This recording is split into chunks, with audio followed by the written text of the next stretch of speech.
Assalamualaikum warahmatullahi wabarakatuh. Perkenalkan, nama saya Rizky Amelia Putri. Saya mahasiswi kelas A, Pendidikan Matematika, Fakultas Keguruan dan Ilmu Pendidikan, Universitas Siliwangi. Nah, pada video kali ini, saya akan memaparkan artikel yang telah saya buat mengenai konsep filsafat dan dasar berpikir filsafat. Video ini juga dibuat untuk memenuhi tugas dari mata kuliah Filsafat dan Sejarah Matematika dengan dosen pengampu Bapak Dedi Nurjamil, Doktorandes Magister Pendidikan. Nah, yang akan pertama kali kita bahas pada materi konsep filsafat ini adalah tentu tentang pengertian filsafat. Mengapa demikian? Karena ketika kita akan mempelajari sesuatu, kita harus tahu dulu pengertian dari materi yang akan kita kaji tersebut. Nah, maka sekarang akan saya jelaskan mengenai pengertian filsafat. Nah, jadi filsafat itu berasal dari bahasa Yunani, terdiri dari dua kata, yaitu philos dan sophia. Nah, philos berarti cinta yang mendalam, sedangkan sophia berarti kebijakan atau kearifan. Nah, filsafat dapat diartikan sebagai suatu pandangan kritis yang sangat mendalam sampai ke akar-akarnya. Kemudian filsafat juga diartikan sebagai interpretasi atau evaluasi terhadap apa yang penting atau apa yang berarti dalam kehidupan. Nah, setelah mengetahui pengertian filsafat secara umum, selanjutnya adalah kita harus mengetahui juga pengertian filsafat menurut para ahli. Di sini saya mengutip pengertian filsafat menurut Harold H. Titus. Harold H. Titus ini mengemukakan pengertian filsafat dalam arti sempit maupun dalam arti luas. Dalam arti sempit, beliau mengungkapkan bahwa filsafat diartikan sebagai ilmu yang berkaitan dengan metodologi atau analisis bahasa secara logis dan analisis makna-makna. Filsafat diartikan sebagai science of science yang bertugas memberi analisis secara kritis terhadap asumsi-asumsi dan konsep-konsep ilmu, mengadakan sistematisasi atau pengorganisasian pengetahuan. Dalam pengertian yang lebih luas, beliau mengungkapkan filsafat mencoba mengintegrasikan pengetahuan manusia yang berbeda-beda dan menjadikan suatu pandangan yang komprehensif tentang alam semesta, hidup, dan makna hidup. Ada beberapa definisi filsafat yang dikemukakan Harold H. Titus ini, yaitu yang pertama, filsafat adalah suatu sikap tentang hidup dan alam semesta. Jadi menurut beliau, filsafat adalah suatu sikap tentang hidup dan alam semesta gitu. Kemudian yang kedua, filsafat adalah suatu metode berpikir reflektif dan penelitian penalaran. Kemudian yang ketiga, filsafat adalah suatu perangkat masalah-masalah. Dan yang terakhir, filsafat adalah seperangkat teori dan sistem berpikir. Nah, kemudian ilmuwan lain atau tokoh lain yang saya kutip yang membahas tentang pengertian filsafat itu adalah Plato. Menurut beliau, beliau mendefinisikan filsafat lebih sederhana dan singkat, di mana ilmu filsafat adalah upaya untuk mencapai pengetahuan dan mengetahui tentang kebenaran yang sebenar-benarnya. Nah, setelah mengetahui tentang pengertian filsafat, kita akan masuk ke objek dan struktur pembahasan pada filsafat. Yang pertama ada objek pembahasan filsafat. Apa saja sih yang dibahas pada filsafat ini? Nah, yang pertama adalah objek material atau yaitu segala sesuatu yang ada dan yang mungkin ada. Pada filsafat ini segala sesuatu itu dibahas, yang mungkin ada saja dibahas, apalagi yang sudah tentu ada. Kemudian yang kedua adalah objek formal, yaitu penyelidikan yang mendalam. Filsafat ingin tahu bagian di dalamnya. Nah, jadi tentang segala sesuatu itu di filsafat itu dikaji lebih dalam lagi sampai ke akar-akarnya, seperti itu. Kemudian selanjutnya struktur pembahasan filsafat. Struktur pembahasan filsafat terdiri dari 3 macam. Yang pertama adalah epistemologi, kemudian yang kedua ontologi, dan yang ketiga aksiologi. Untuk epistemologi itu sendiri, epistemologi membicarakan sumber pengetahuan dan bagaimana cara memperoleh pengetahuan. Kemudian pada ontologi, setelah mengkaji cara memperoleh pengetahuan, filosof mulai menghadapi objek-objeknya untuk mempermudah pengetahuan. Objek-objek itu dipikirkan secara mendalam sampai pada hakikatnya. Inilah sebabnya bagian ini dinamakan juga teori hakikat. Jadi untuk struktur yang kedua yaitu ontologi ini dinamakan juga teori hakikat. Karena pada bagian ini gitu objek-objek yang dipikirkan itu dipikirkan secara mendalam dan sampai pada hakikatnya, atau tadi seperti yang sudah saya sebutkan, sampai ke akar-akarnya, seperti itu. Kemudian yang ketiga adalah aksiologi. Aksiologi adalah kajian tentang nilai ilmu pengetahuan. Nah, yang selanjutnya adalah cabang-cabang filsafat. Yang pertama ada logika, yaitu cabang filsafat yang menelaah asas dan dasar metode penalaran secara benar. Kemudian yang kedua adalah epistemologi, yaitu cabang filsafat yang menyelidik asal, sifat, metode, dan batasan pengetahuan. Kemudian yang ketiga adalah etika, cabang filsafat yang mempelajari tentang perilaku yang baik dan yang buruk. Yang keempat adalah estetika, yaitu cabang filsafat yang mempelajari tentang kreasi yang indah dan yang buruk.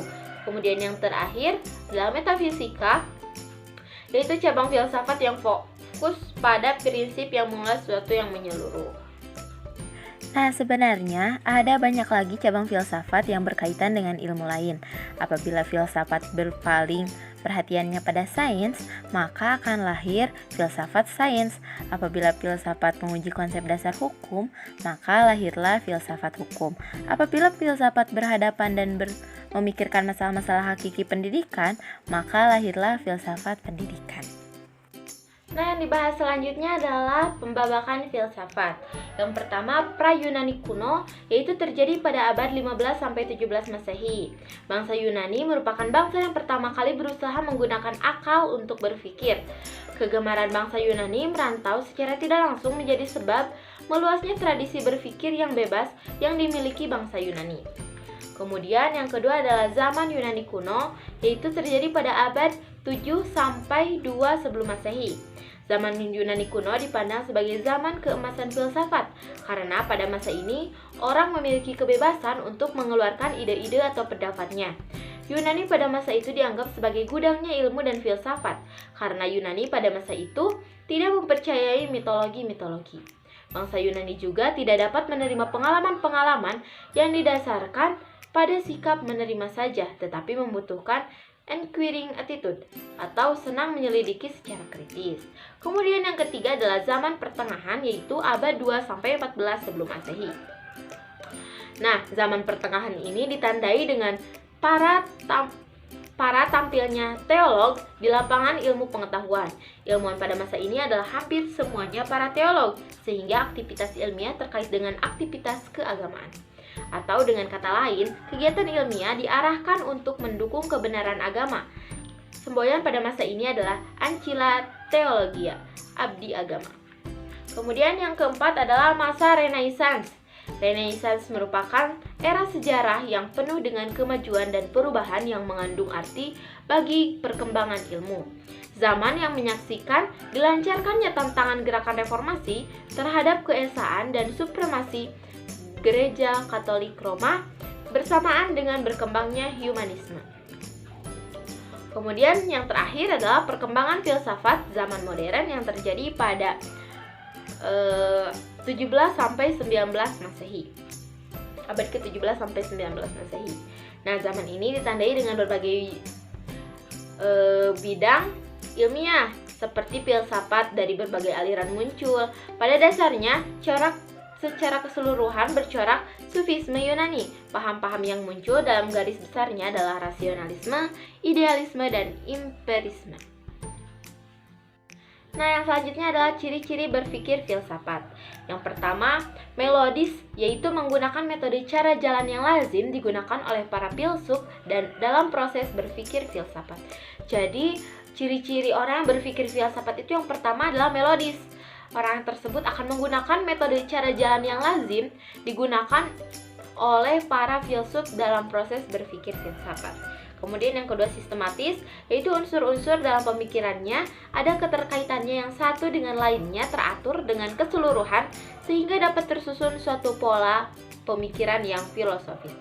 Jadi pemikiran yang sistematis itu yang tersusun gitu, sesuai urutannya seperti itu.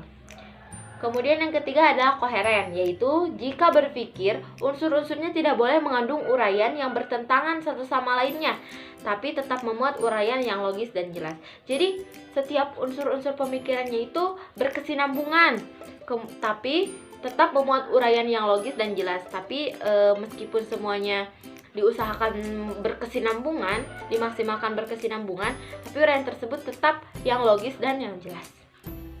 Kemudian yang keempat adalah rasional, harus berdasar pola kaidah cara berpikir yang baik dan benar. Kemudian yang kelima adalah komprehensif, yaitu melihat objek bukan dari sudut pandang yang tertentu saja. Jadi pada filsafat ini, pemikiran filsafat ini, suatu objek dilihat dari berbagai sudut pandang gitu, tidak hanya dari satu sudut pandang saja. Kemudian yang keenam adalah radikal, yaitu cara berpikir mendalam sampai batas akar persoalannya. Berarti untuk yang radikal ini ada keterkaitannya dengan yang tadi, yang sifat yang kedua, yaitu yang dibahas sampai pada hakikatnya atau teori hakikat ya. Kemudian yang terakhir adalah universal, yaitu muatan kebenarannya sampai pada tingkat umum universal, mengarah pada pandangan duniawi, pada realitas kehidupan seperti realitas kehidupan kepada umat manusia secara keseluruhan. Nah, dan yang terakhir adalah sifat dasar berpikir filsafat. Yang pertama, berpikir radikal, yaitu berpikir secara mendalam untuk mencapai hakikat akar permasalahan. Yang kedua adalah mencari asas, berupaya menemukan atau mencari asas paling dasar dari segala sesuatu. Yang ketiga, memburu kebenaran, untuk mencari kebenaran yang lebih pasti, jadi dipersoalkan kembali. Kemudian yang keempat, mencari kejelasan, untuk menghilangkan sebuah keraguan yang timbul atau ada. Dan yang kelima adalah berpikir rasional, berpikir logis, menurut aturan, sistematis atau sesuai prosedur dan tahapan, dan kritis. Nah teman-teman, cukup sekian yang dapat saya sampaikan mengenai konsep filsafat dan dasar berpikir filsafat ini. Mohon maaf apabila masih terdapat banyak kesalahan dan kekurangan. Semoga bermanfaat. Untuk segala pertanyaan yang ingin disampaikan, boleh nanti disampaikan melalui Google Classroom. Sekian dari saya. Wassalamualaikum warahmatullahi wabarakatuh.